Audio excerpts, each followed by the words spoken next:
L'Afrique, le berceau de l'humanité, le lieu où nos ancêtres ont fait leurs premiers pas. Un continent dont on a découvert récemment qu'il abritait une vaste civilisation tropicale. Autrefois, des villes et des royaumes s'épanouissaient dans toute l'Afrique, avant de disparaître presque sans une trace. Que s'est-il passé? Le professeur Jared Diamond a entrepris d'étudier les grands schémas de l'histoire humaine. Une quête qui l'a conduit des jungles de Nouvelle-Guinée aux sommets enneigés du Pérou. Son objectif? Comprendre pourquoi un peuple, les Européens, ont conquis une si grande partie du monde. Selon lui, les racines de ce succès sont vieilles de milliers d'années et résident dans la puissance de la géographie. C'est la géographie qui a donné aux Européens les cultures et les animaux les plus productifs de la planète et qui leur a permis de développer les armes, les microbes et l'acier. Les trois grands instruments de conquête qui ont façonné l'histoire de l'humanité. Aujourd'hui, Jared Diamond entreprend la dernière partie de son voyage pour découvrir ce qui s'est passé quand les armes, les microbes et l'acier sont arrivés en Afrique et analyser quel rôle ces facteurs continuent à jouer aujourd'hui. Mais ce périple ne mettra pas seulement ses théories à l'épreuve, mais aussi l'homme lui-même.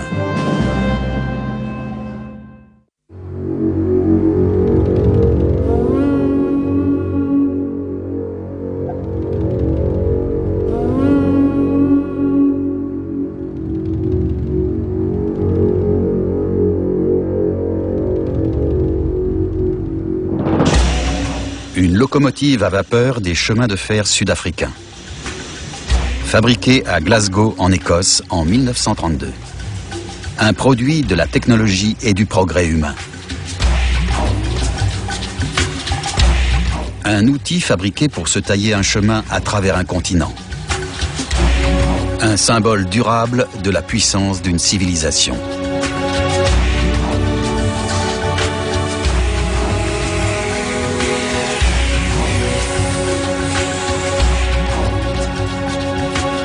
Cette locomotive et ses rails vont mener Jared Diamond à travers l'histoire de l'Afrique.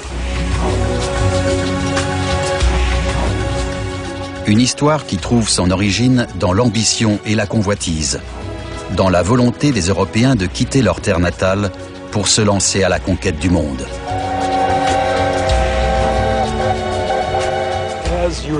En se déployant à travers le monde, les Européens avaient conquis d'autres peuples, construit des chemins de fer, établi des sociétés riches sur le modèle de l'Europe. Ils avaient réussi ça en Amérique du Nord, en Amérique du Sud et en Australie. Et il semblait que la même chose allait arriver ici.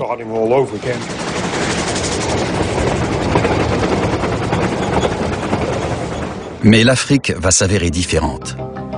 Un univers truffé de secrets et de dangers inconnus.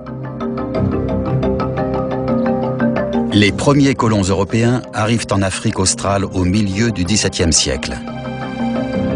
Ils débarquent ici, sur le cap de Bonne-Espérance, à l'extrême sud du continent. Ils s'implantent rapidement sur ce nouveau territoire, bâtissent des fermes, plantent du blé et de l'orge, élèvent des vaches et des moutons.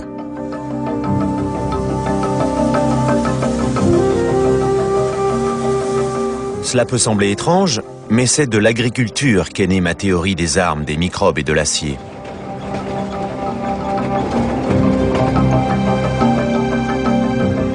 Mes recherches ont commencé il y a plus de 30 ans, lors d'un voyage en Papouasie-Nouvelle-Guinée, quand j'ai essayé de comprendre pourquoi le mode de vie y était si différent de celui des Européens et des Américains. J'ai compris que la réponse se trouvait dans l'agriculture. Les Néo-Guinéens n'avaient que quelques plantes cultivables et pas un seul animal domesticable. Tandis que mes ancêtres, même il y a 10 000 ans, avaient la chance d'avoir à leur disposition une abondance de plantes et d'animaux domestiques. Au fil des siècles, cela leur a conféré un immense avantage qui leur a permis de fonder des villes, des nations et même des colonies.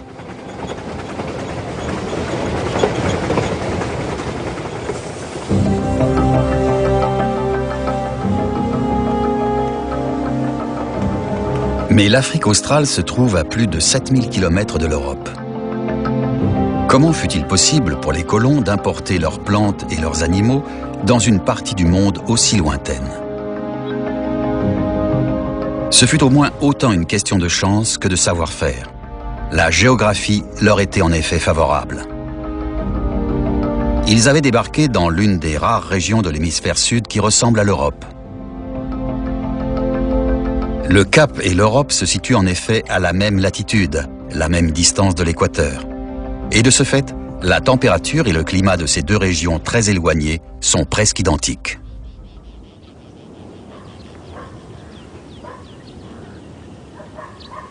Les Européens peuvent donc établir des fermes et des villages prospères. À leur arrivée, les peuples indigènes se trouvent chassés de leurs terres.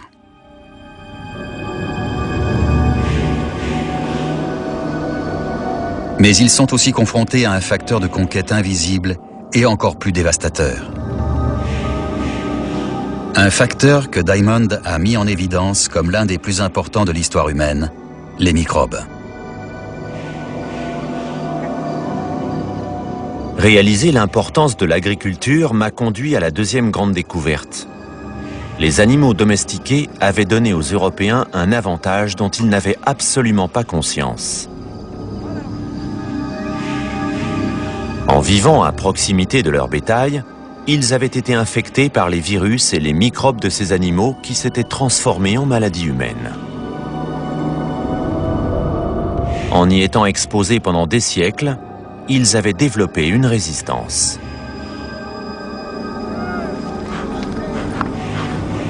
Mais quand ils se sont déployés à travers le monde, ils sont entrés en contact avec des peuples qui n'avaient pas la même résistance et qui ont été victimes d'épidémies dévastatrices, en particulier de variole. Dans les Amériques, des millions d'indigènes avaient succombé à cette maladie. Et ici, au Cap, elle a provoqué les mêmes ravages chez les tribus Khoisan.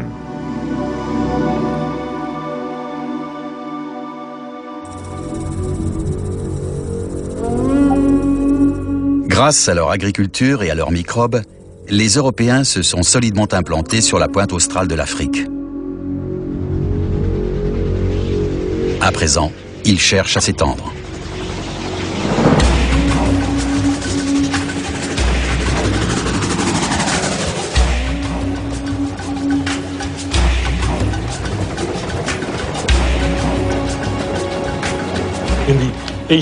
Dans les années 1830, il y a eu une résurgence de l'esprit pionnier, comme à l'époque de l'expansion des Européens en Amérique du Nord et en Australie.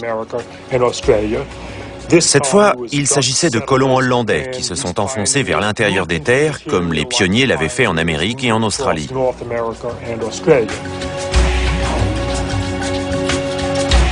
Tout au long des années 1830, des milliers de fermiers hollandais entassent leurs possessions dans des chariots et quittent le Cap avec leur famille à la recherche de nouvelles terres. Ils se donnent le nom de Voortrekker et ont avec eux un autre agent de la conquête européenne, le fusil. Les armes et l'acier dont elles sont faites ont été les deux autres grands avantages que les Européens ont emmenés avec eux à travers la planète.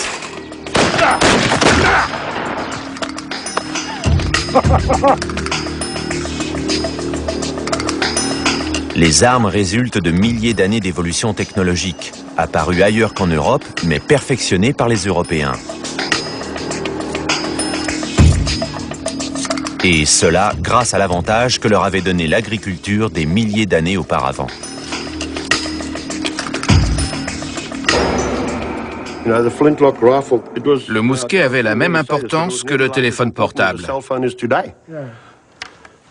Aujourd'hui, on ne peut pas se passer de son téléphone portable. À l'époque, c'était le mousquet.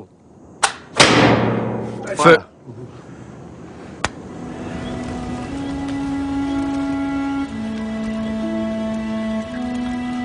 Ainsi armés, les colons européens sont certains de pouvoir triompher de tous les obstacles alors qu'ils s'enfoncent de plus en plus profondément dans le continent africain.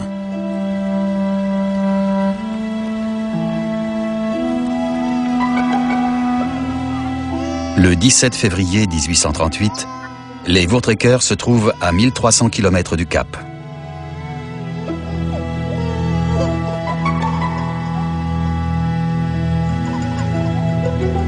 Ils sont désormais sur des terres étrangères et inexplorées.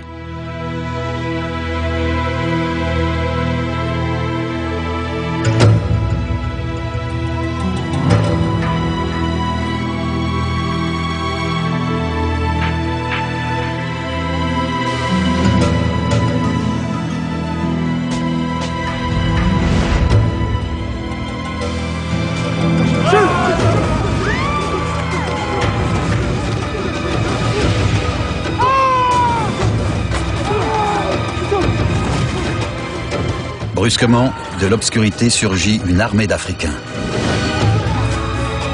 Leurs victimes ont à peine le temps de tirer un coup de fusil avant d'être complètement submergés.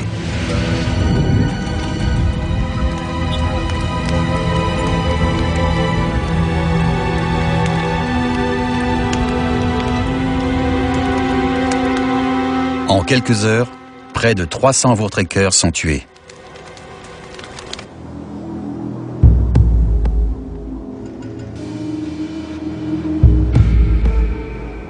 Sans le savoir, les colons avaient franchi la frontière d'un puissant empire africain, habité par un peuple très différent des Khoisan du Cap.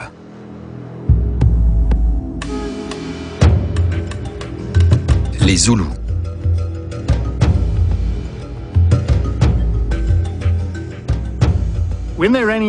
Quand ils ont rencontré les Zoulous, ils se sont trouvés face à un peuple qui ne ressemblait à aucun de ceux qu'ils avaient croisés jusque-là.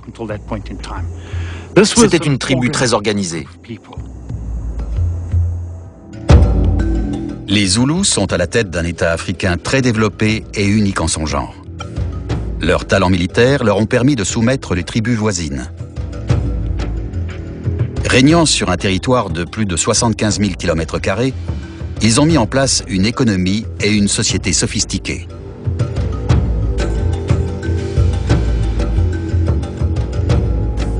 La férocité avec laquelle ils défendent leurs terres prend les Voortrekkers complètement par surprise.